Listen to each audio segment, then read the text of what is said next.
जय हिंद सभी को। आज हम लोगों की सिपाही सीरीज का प्रैक्टिस सेट नंबर 5 है, जो कि मैं विनायक चंदपाल ले रहा हूँ। तो इसका पहला क्वेश्चन है 1/2 प्लस 1/4 प्लस 1/8 का मान क्या होगा। 1/2 प्लस 1/4 प्लस 1/8 इसका मान क्या होगा। सबसे पहले एक तरीका, इसका एलसीएम ले लो। इसका एलसीएम हो जाएगा 8, फिर इससे पहले वाले से इसको भाग देना है 2 से 2 चक्कू, फिर ऊपर वाले से गुणा करना है। 4 एकन 4, 4 दूनी 2 से इसको करना 2 एकन 2, 8 से इसको 8 एक ही बार जाएगा 1, 4 2 6 7/8। दूसरा तरीका है इसका करने का 1/2 प्लस 1/4 प्लस 1/8। तो यहाँ पे क्या करना है, सभी का हर सेम कर लेना है। तो सभी का हर सेम करने के लिए यहाँ पे क्या करना पड़ेगा, यहाँ पे 4 से मल्टीप्लाई करना पड़ेगा। 4 से हर में किया तो 4 से अंश में भी करना पड़ेगा, यहाँ पे 2 से मल्टीप्लाई करना पड़ेगा। तो ये क्या आ जाएगा 4/8 प्लस यहाँ 2/8 प्लस 1/8। तो इसको 4 2 7, 7/8 इसको ऐसे भी कर सकते हैं, ठीक है। या तो इन दोनों का सभी का हर बराबर कर लो, या इसमें क्या फर्स्ट वाला मेथड, इनका एलसीएम लेके इससे इसको डिवाइड करना है, इसको ऊपर वाले से गुणा करना है। यहाँ पे 1 है तो एक वो सेम आ जाएगा, यहाँ पे 2 3 होता है तो उससे गुणा करके इसको लिखना पड़ता है, ठीक है। इसका बी ऑप्शन सही हो जाएगा, 7/8 इसका आंसर, ठीक है। नेक्स्ट क्वेश्चन है, एक स्कूल में लड़कों और लड़कियों का अनुपात 5:3 है। यदि कुल छात्र 480 हैं तो लड़कियों की संख्या क्या होगी, ठीक है। बॉयज़ गर्ल्स का अनुपात है 5:3, ठीक है। तो टोटल कितना हो गया, मान लिया x + 3x बराबर है 480। तो 8x आ जाएगा 480, x आ जाएगा 60। लड़कियों की संख्या कितनी है, लड़कियों की कितनी है 3x। तो 3x बराबर 3 × 60, 18 180 आ जाएगी लड़कियों की संख्या, ठीक है। इसका यही तरीका है, सीधा क्या करना था, मान लीजिए ये हमने इतना लिख के आपको बताया, सिंपली क्या करना, 5 3 8 को जोड़ना से 8 से इसको डिवाइड करना, 480/8 गुणे किसकी वैल्यू, लड़के को पूछी 3 होता है, लड़के को पूछता 5 होता है, सीधा 8 6 8 48 180 यहाँ से आ जाता है। एक लाइन में था, लेकिन ये हमने आपको आराम से बताया, बेसिक से बताया, इसलिए इतना लंबा हो गया, ठीक है। नेक्स्ट क्वेश्चन है तीसरा, 0.0025 25 का वर्गमूल कितना होता है, 5 होता है, ठीक है। हमने आपको पिछली क्लास में बताया था, जब भी कभी पॉइंट वाले का वर्गमूल या वर्ग पूछा जाए तो जैसे पॉइंट के बाद जितने नंबर हैं, अगर पॉइंट के बाद जैसे 4 अंक हैं 1 2 3 4, तो इसका वर्गमूल लेंगे तो पॉइंट के बाद 2 रह जाएंगे, ठीक है। जैसे 6 हैं तो वर्गमूल के बाद 3 रह जाएंगे, जितना है उसका आधा अंक उसके पॉइंट दशमलव के बाद रह जाएंगे। तो इसमें सीधा 25 का कितना हो गया, 5 हो गया वर्गमूल।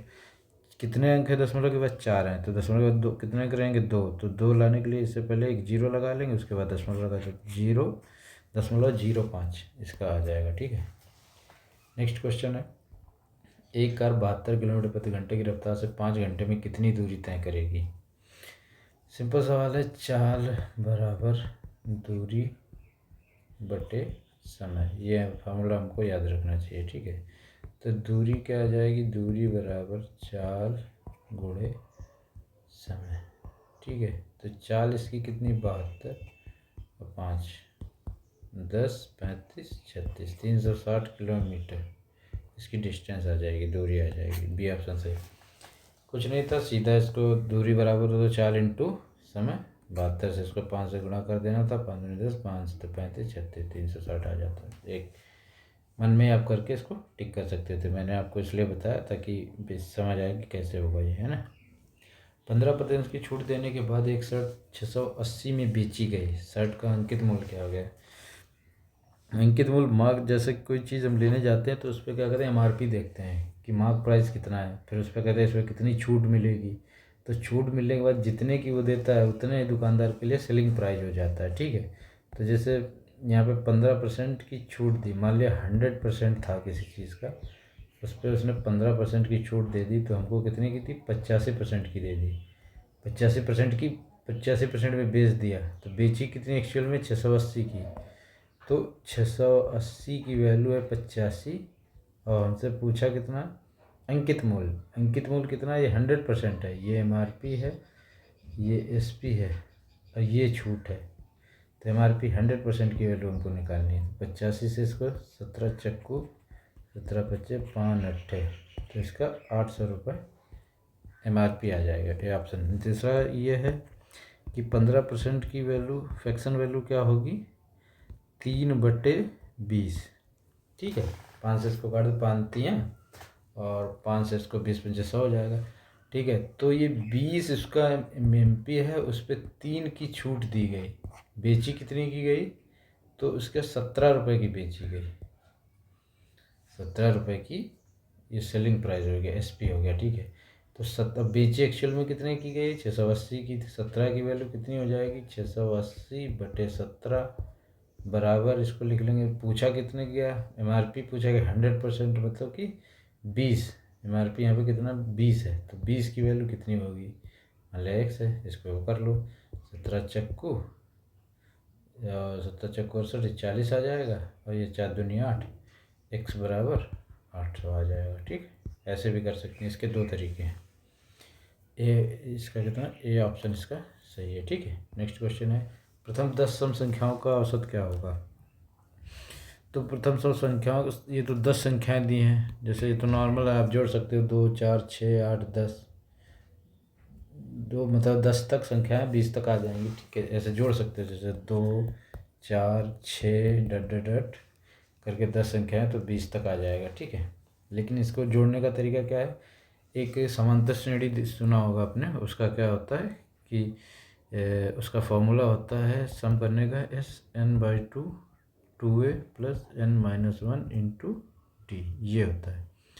तो इससे क्या है, इसमें D क्या है, इन दोनों के बीच का अंतर, जैसे इनमें 2 2 के बीच। N क्या है, टोटल संख्या, जैसे 10 का यहाँ पूछा था, तो 10/2 2A, वो A क्या है यहाँ पे, फर्स्ट पहला पद, प्रथम पद होता है, उसको A के लिए 2 दूना 4। N कितनी, N टोटल संख्या 10 है, 10 में से 11 9। D क्या है, इनका अंतर। ठीक है, तो यहाँ 5 9 दूनी 18 4 22। ठीक है, 22 और 5 दूनी 10, 5 दूनी 10 और 11, 110 इनका सम हो जाएगा। ठीक है, और उसके बाद निकाल लेंगे औसत। औसत पता ही है, संख्याओं का योग बटे टोटल संख्या, जितनी संख्याओं का है, तो योग तो हमें पता है 110 है, कितनी संख्या है 10, तो 10 से इसको भाग दे दो, तो औसत कितना आ जाएगा, 11 आ जाएगा। बी ऑप्शन इसका सही है। ये फार्मूला आपको याद रखना है। और दूसरा इसमें एक फार्मूला रहता है कि S = N/2 L + A, या A + A L या L + A।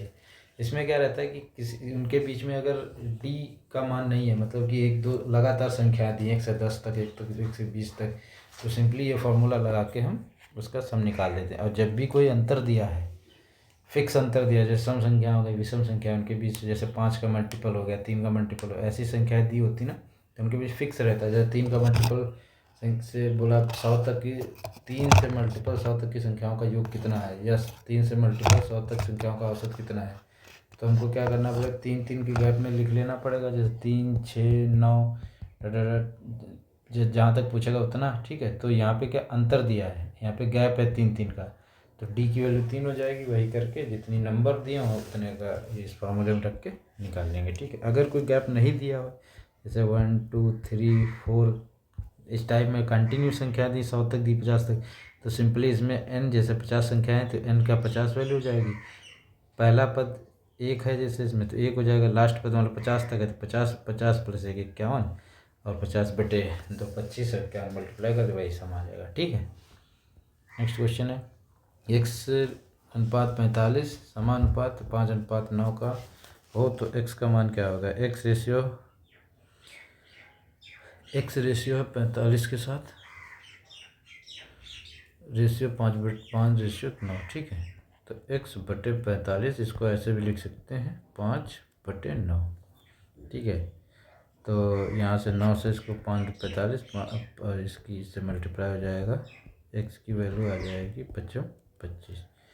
कुछ नहीं करना होता इसमें, सिंपल क्या करते हैं, रेशियो में दिया है उसको X/45 कर लिया, बराबर में 5/9 कर लिया, या X को लिख सकते हैं 45 × 5/9, 5 से इसको काट दो, 25 आ जाएगा। ठीक है, सिंपल रहता है ये तो, आप हर कोई कर ले, आसान क्वेश्चन है। किसी आयत का परिमाप 40 सेंटीमीटर, उसकी लंबाई 12 सेंटीमीटर, आयत का क्षेत्रफल क्या दिया जाए। आप लोगों को बताए पहले, क्षेत्रफल क्या होता है, आयत की लंबाई इंटू चौड़ाई, परिमाप होता है 2 × L+B, और विकर्ण क्या होता है, तीन ही चीज़ याद रखना बस आयत के बारे में। विकर्ण क्या होता है, √L² + B²। ठीक है, तो हमसे क्या परिमाप दे रखा है, तो 2L+B बराबर है 40। ठीक है, तो L+B आ जाएगा 20, तो और उसकी लंबाई L हमको दिया है 12 और +20, B बराबर है 20, तो B आ जाएगा हमारा, B आ जाएगा 8। लंबाई हमको पता है, चौड़ाई पता होगी, तो एरिया निकाल लेंगे आराम से, लंबाई इंटू चौड़ाई। लंबाई कितनी 12, चौड़ाई कितनी 8, 12 × 96 इसका एरिया आ जाएगा। ठीक है, सिंपल है, ये तीनों फार्मूले याद रखने, परिमाप वाले फार्मूले में इसको रख देना। सीधा करना था तो सीधा 40 को 20, L+B की वैल्यू 20 आ जाती, L की दी थी वैल्यू 12, तो B की कितनी आ जाएगी 8। L+B अगर 20 है तो L 12 है, तो B कितना 8 हो जाएगा। 12 और 8 का सीधा मल्टीप्लाई कर देते, 12 × 12 96 आ जाता। सिंपल था, प्रैक्टिस करोगे तो धीरे धीरे आ जाएंगी चीज़ें। ठीक है, नवा क्वेश्चन है, 5000 पर 10% वार्षिक दर से 2 वर्ष का साधारण ब्याज और चक्रवृद्धि ब्याज का अंतर क्या होगा। पहली चीज़ है कि CP कंपोजिट और SI सिंपल इंटरेस्ट। ठीक है, 5000 पर 2 वर्ष का सिंपल इंटरेस्ट, पहले वर्ष का 10%, इसका कितना होगा 500, इसका भी पहले वर्ष का 500। ठीक है, तो दूसरे वर्ष में निकालने के लिए क्या, इसमें क्या, ये तो फिर से 500 ही निकलेगा 2 वर्ष का। ठीक है, दूसरे इसमें क्या होता है, 500 तो निकलेगा कंपोजिट में, फिर जो पहले कंपोजिट था इसका फिर 10% निकलेगा 50। चक्रवृद्धि ब्याज में क्या होता है कि पहले वर्ष का तो सिंपल रहता है, सेम रहता है। चक्रवृद्धि का मतलब है कि दूसरा वर्ष से तीसरा वर्ष आते जाएगा, जो इंटरेस्ट है उस पर भी उतना ही इंटरेस्ट आएगा, जितना इंटरेस्ट पहले, जैसे इस पर 10% था। ठीक है, अगले वर्ष इसका, दूसरे वर्ष में 10%, ये तो इसका निकलेगा ही, और लेकिन जो इंटरेस्ट आया था, जैसे 500 आया था, इसका भी 10% जुड़ेगा। तीसरे वर्ष में क्या हो जाएगा, इसका 500 3 बार हो गई, 500 पर एक बार और 50, फिर 50 पे भी एक बार 10%, 5 निकलेगा। ठीक है, तीसरे वर्ष का, तो इस टाइप में होता है। तो ये भी 1000 हो गया, और ये 1000 और +50, तो अंतर कितने का रहेगा, 50 ज़्यादा है इससे, तो 50 का ही अंतर आ जाएगा। ठीक है, ये सिंपल इसका वो है, कोई इसमें ज़्यादा वो नहीं है, आराम से निकल जाता है। ठीक है, नेक्स्ट क्वेश्चन, एक टोकरी में 300 संतरे हैं, जिनमें से 15% खराब हो गए हैं, कितने तीन, मान लिया कितना 100% संतरे हैं, 15% क्या हो गए, खराब हो गए, 15% खराब हो गए, तो बचे कितने 85%। अब 100%, अब पूछ रहा है अच्छी स्थिति में कितने हैं, 100% की वैल्यू दी है, 85% की निकालनी, तो 300/100 × 85, 3 से 3 5 15, 3 × 24 25, 255 संतरे क्या हैं सही स्थिति में। या ऐसे कर सकते कि 300 संतरे हैं, 15% खराब हो गए। ठीक है, या 15% की फ्रैक्शन वैल्यू अभी आपको बताई थी 3/20 है, 20 की वैल्यू, 20 क्या टोटल है, टोटल कितने हैं 300, 3 की वैल्यू निकाल लो, ये 3 कितना 15, 15 3 ठीक है, नहीं 15, ये कितना गुना, यहाँ से 20 से 15 गुना था, इसको भी 15 गुना, 45 संतरे क्या हैं खराब हैं। ठीक है, तो अच्छे संतरे कितने बचे, 300 में से 45 माइनस कर दो, 5 9 में तो 5, 255 आ गया। ऐसे भी निकाल सकते हैं या ऐसे भी निकाल सकते हैं, दोनों तरीक़ों से आप इसको कर सकते हैं। ठीक है, दिया है √144 ब्रैकेट बंद गुणे 3 का मान, इसको निकालने के लिए 144 किसका वर्ग, 144 इसका स्क्वायर है, 12 का, ये आपको याद होना चाहिए, भाग 4 × 3, ब्रैकेट में इसको 4 से 3 कर दें, 3 और गुणे 3 9 इसका आंसर आ जाएगा। सिंपल क्वेश्चन है, ठीक है। वही बोर्ड मास वाला लगेगा, पहले ब्रैकेट करोगे, उसके बाद भाग करोगे, फिर मल्टीप्लिकेशन करोगे, फिर जोड़, फिर माइनस करना। ए की क्षमता बी की ए की कार्य क्षमता बी से 2 गुनी है। यदि बी किसी काम को 12 दिनों में करता है तो ए उसे कितने दिनों में करेगा, इसके बारे में आप देख लेना। ए बी, ए की कार्य क्षमता बी से दुगनी है, माना कि एक की है तो बी की एक बी की है तो ए की कितनी 2 दुगनी हो गई इसकी कार्य क्षमता। एक चीज़ याद रखना, ये क्या हो गया, इफिशियंसी या कार्य क्षमता। कार्य क्षमता इसका हमेशा अपोजिट होता है समय। वो क्यों होता है, कार्य बराबर होता है इफिशियंसी इनटू टाइम। कोई भी कार्य, मान लो कि 10 आदमी किसी काम को 4 दिन में कर सकते हैं, तो टोटल कितना कार्य हुआ, 40, ठीक है। अब 40 कार्य हुआ, या इसको ऐसे लिख सकते हैं, इफिशियंसी बराबर क्षमता बराबर कार्य बटे समय, ठीक है।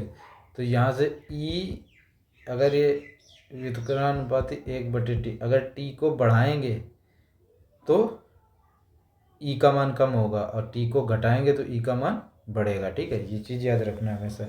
तो इसीलिए हमेशा एक दूसरे के व्युत्क्रमानुपाती होते हैं, मतलब कि व्युत्क्रमानुपाती मतलब अनुक्रमानुपाती एक होता है, तो अनुक्रमानुपाती मतलब किसी चीज़ को जितना बढ़ाएंगे दूसरी उसके जो कांटेक्ट में चीज़ है, जो संपर्क में चीज़, वो भी उतनी बढ़ेगी। व्युत्क्रमानुपाती का मतलब है कि जितना उस चीज़ को बढ़ाएंगे उसके साथ वाली चीज़ उतनी घटेगी, और जितना उसको कम करेंगे वो साथ वाली चीज़ बढ़ेगी। तो ये चीज़ ध्यान रखना, ठीक है। तो हमेशा इनका रेशियो क्या होता है, ये कार्य क्षमता का रेशियो टाइम के रेशियो का उल्टा होता है, या कह सकते हैं टाइम का रेशियो हमेशा कार्य क्षमता के रेशियो से अपोजिट होता है, ठीक है। तो जैसे कार्य क्षमता का यहाँ रेशियो मिल गया, तो गुना है उससे, तो 2 रेशियो 1, और यहाँ पे समय का क्या आ जाएगा, 1 रेशियो 2, तो ठीक है। अब ये टाइम का रेशियो, तो कह रहा बी किसी काम को 12 दिन में, 2 की वैल्यू 12 है, तो 1 की वैल्यू कितनी आ गई, 6 आ गई, यहाँ से डबल है, ठीक है। 6 गुना है तो 1 की वैल्यू कितनी, 6 की, यहाँ से देखो 2 की वैल्यू 12, तो 1 की वैल्यू 6, तो ए को कितना टाइम लग रहा है, 6 दिन लग रहा है, और बी को 12 दिन लग रहा है। क्यों लग रहा है, क्योंकि ए की कार्य क्षमता ज़्यादा है, दोगुना है, तो ए को कितने दिनों में करना, तो 6 दिन उसको लग जाएगा, ठीक है। यह ऑप्शन इसका बी अब सही हो जाएगा, ठीक है। नेक्स्ट क्वेश्चन है, एक छात्र को परीक्षा में उत्तीर्ण होने के लिए 33% अंक चाहिए, उसे 125 अंक मिले और वह 40 अंकों से उत्तीर्ण हो गया, ठीक है। मान लिया कोई परीक्षा थी, ठीक है। अब मान लो उसको 125 अंक मिले, फिर भी वो फेल हो गया। कितने नंबरों से फेल हो गया, 40 नंबरों से। अगर 40 नंबर और मिल जाते तो वो पास हो जाता। तो टोटल कितने नंबर, उसको 165 नंबर चाहिए थे पास होने के लिए। और उसमें परसेंटेज कितना, जैसे हमारे यहाँ कहते हैं ना कि कोई भी बोर्ड एग्ज़ाम या कुछ भी होता, कहते 33% पासिंग मार्क है, तो पासिंग मार्क कितना है, 33% है। 33% हैं कितने नंबर, 165, ठीक है। तो उसका कुल पूर्णांक पूछ रहा है, 33% इतना है, तो 100% मतलब कि टोटल पूर्णांक मतलब 100% कितना है, तो 165 बटे 33 गुणे 100, 3 11 51 11 25 11 3 53, तो टोटल पूर्णांक 500 आ जाएगा, ठीक है। क्या एक बार और समझ लो, एक छात्र को 33% अंक, मतलब कोई परीक्षा इसमें कह रहा है 33% अंक जो लाएगा वो पास हो जाएगा। एक कोई बंदा है उसको 125 अंक मिले, लेकिन वो फिर भी 40 नंबरों से फेल हो गया, तो मतलब कि उसको 40 नंबर और चाहिए थे पास होने के लिए। तो टोटल पास होने के नंबर चाहिए थे 165, ठीक है। अब 165 नंबर चाहिए थे, तो वो उसका वैल्यू कितने के बराबर है, 33% के बराबर है। अब 33% 165 के बराबर है, तो अब कुल पूर्णांक कितना है, कुल होता है फुल होता है या कुल होता है 100% के बराबर।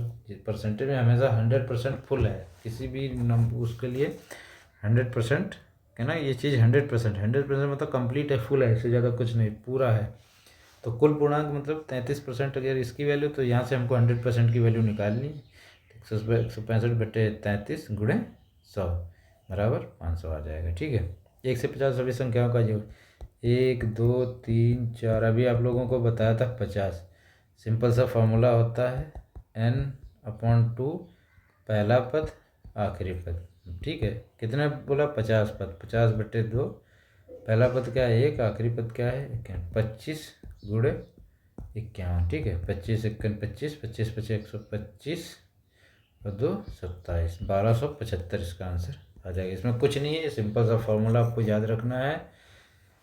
सम बराबर होता है n/2 a + l, ठीक है। ए क्या है? प्रथम पद है, और ये क्या है? अंतिम पद। ए क्या है? प्रथम पद, ठीक। नेक्स्ट क्वेश्चन है, यदि वस्तु का विक्रय मूल्य 1320 है और लाभ 10% है तो लाभ की राशि रुपयों में क्या है? ठीक है। अब इसमें क्या कहते हैं, एसपी उसने दे दिया है 1320, और इस पर कितने का लाभ? 1320 की बेची तो 10% का लाभ हुआ। मान लिया कोई चीज़ 100 की थी, 10% लाभ हो गया उस पर, तो कितने की? 110 की बेची गई, ठीक है। तो इसकी वैल्यू 110 की, तो उसके लाभ प्रतिशत कितने का लाभ हुआ? 10 रुपये का लाभ हुआ। इसमें देखा जाए, जैसे कोई चीज़ 100 रुपये की थी, कह रहा है उसको 10% के लाभ पर बेच दिया, तो 10 रुपये के परसेंट के लाभ मतलब 100 पे 10 रुपये का फ़ायदा, मतलब 110 का, 10 रुपये इसका प्रॉफिट हो गया। यहाँ पे एक्चुअल में बेचा 110 की, लेकिन एक्चुअल में कितने का बेचा है? 1320 का। 1320 की वैल्यू कितनी? 110 है। और निकालना कितने? लाभ की राशि निकालना, तो 10% की लाभ नहीं है, 10 का वैल्यू यहाँ निकालना है, ठीक है। 0 से 0 कट गया, 11 से 11 दूनी, ठीक, 120 रुपये आ गया। या यहाँ पे दूसरा तरीका वही रेशियो वाला है, 10% का कितना? 1/10। ये क्या है? 10% का लाभ है, ठीक है। तो 11 उसका सेलिंग प्राइस हो गया और 10 उसका कॉस्ट प्राइस हो गया। तो लाभ कितने का हो गया? लाभ हो गया 1 रुपये का। 10 का कोई चीज़ खरीदा, 11 का बेच दिया, 1 रुपये का ही लाभ हुआ। लेकिन यहाँ पे बेचा कितने का? एक्चुअल में 1320 का। 1320 की वैल्यू 11 के बराबर है। पूछा क्या? लाभ कितने का? 1 का। 11 से इसको भाग दे दो, 11 1 11 दूनी 120, ऐसे भी आ जाएगा, ठीक है। दोनों तरीके आपको आने चाहिए। ये पहला बेसिक तरीका है, ये दूसरा क्या है, ये रेशियो में इसको कन्वर्ट करके निकाल सकते हैं, ठीक है। नेक्स्ट क्वेश्चन है, यदि 2 की पावर x बराबर है 64, तो x का मान पूछा है। तो यहाँ पे क्या करेंगे, ये 64 को 2 की पावर के फॉर्म में वो कर लेंगे। तो इसको 64 को या तो आप ऐसे 2 2 करते चले जाओ, 32 16 8 4 2 2 2 की पावर 6 आ जाएगी। या 2 की पावर 32 क्या होता है? 2 की पावर 5, और एक और 2 आ गया तो 2 की पावर 6 आ जाएगा। सिंपल है, ठीक है। 2 की पावर x बराबर 2 की पावर 6, तो ये दोनों को कंपैरिजन कर दो पावर वाले को, तो x बराबर 6 आ जाएगा, ठीक है। ये समझ गए ना? इसका तरीका यही होता है, जब भी x की वैल्यू पूछेगा तो इनके जो बेस हैं उनको सेम कर लो। अब 2 की पावर 64 कितनी बार? 6 बार है, तो सी सिंपली एक्स बेस दोनों के बराबर है, तो पावर दोनों के बराबर कर दो, तो जितना वैल्यू आएगी वही एक्स की वैल्यू आ जाएगी, ठीक है। किसी संख्या का 2/5 हिस्सा 60 है, उस संख्या का आधा क्या होगा? किसी संख्या का 2/5 60 है, ठीक है। मान लो संख्या x है, x का 2/5 60 है, तो x की वैल्यू यहाँ से निकाल लेंगे, 60 गुणे 5/2, 2 से इसको कर दो 3, 5 15, 150 वो संख्या है, इसका आधा करना है। 150 को 2 से कर दो, 75 आ गया आंसर, ठीक है। ये भी ऑप्शन सही है। या कह रहा है कि कोई 2/5, मतलब कि इसका टोटल संख्या 5 है, उसका दूसरा हिस्सा कितने के बराबर है? 60 के बराबर है। कितना गुना है? 30 गुना है, तो इसका पूरे को भी 30 गुना करो, 5 15, 150, ठीक है। टोटल संख्या 150 आ गई। अब पूछ क्या रहा है? उस संख्या का आधा कितना है? तो 150 का आधा कर दो, 75 आ गया आंसर, ठीक है। ऐसे भी निकाल सकते हैं। नेक्स्ट क्वेश्चन है, 8 15 और 24 का चतुर्थानुपाती, तृतीयानुपाती या मध्यानुपाती पूछा जाए तो सिंपली क्या करना है, x 8/15 समानुपात 24:x ले लेना, ठीक है।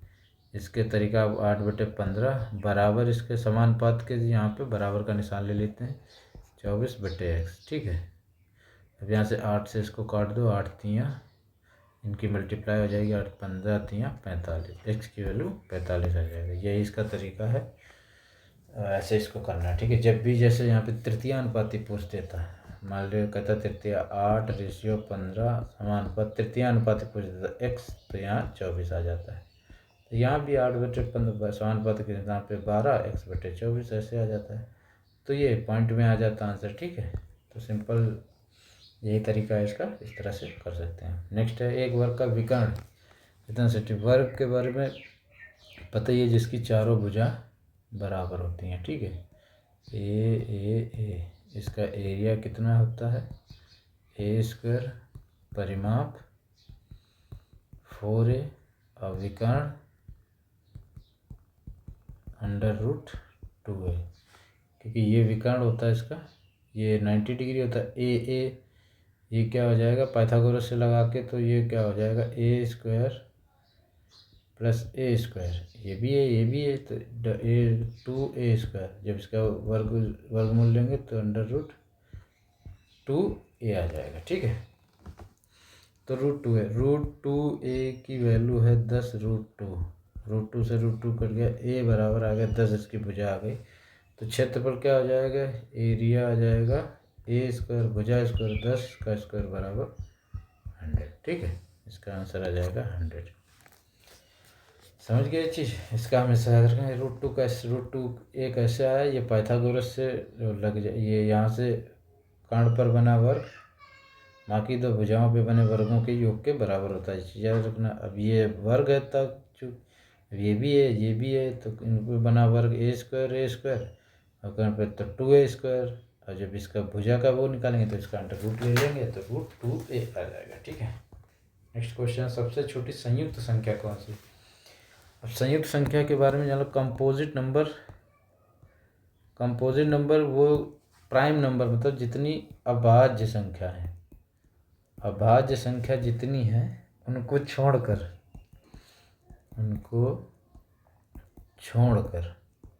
सभी संयुक्त संख्या है। संयुक्त संख्या का मतलब है कि उनके दो से ज़्यादा गुणनखंड, ठीक है, जिनके गुणनखंड 2-3 हो सकें। अभाज्य का क्या, एक वही संख्या और एक दो, मतलब एक ही गुणनखंड है उसका एक, और वो संख्या से दो एक ही बार तोड़ सकते हैं। संयुक्त कंपोजिट मतलब ये कंपोजिशन से बना है। कंपोजिशन मतलब कि एक दूसरे को जोड़ना, मतलब एक दूसरे से मिलकर बना होना, कोई चीज़ किसी चीज़ों से मिलकर बना, उसको कंपोजिशन कर लो या इनको जोड़ लो कोई चीज़ को, तो वही कंपोजिट का मतलब होता है, ठीक है। पूछ रहा सबसे छोटी कंपोजिट संख्या है, 2 का कितना हो सकता है, 2 × 1, ये प्राइम नंबर है, ये नहीं हो सकता है। 3 कितना है, 3 × 1, ये भी नहीं हो सकता। 4 है, 2 × 2 × 1, ठीक, इसके 3 है तो इंटू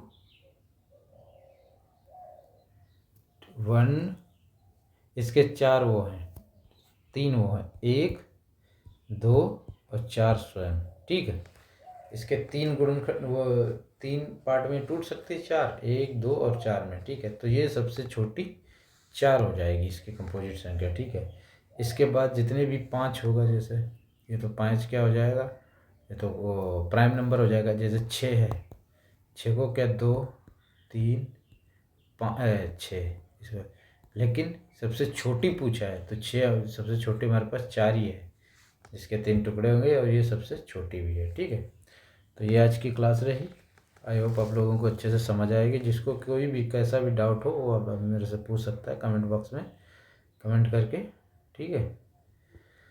तो ठीक है, सभी को जय हिंद, राम राम।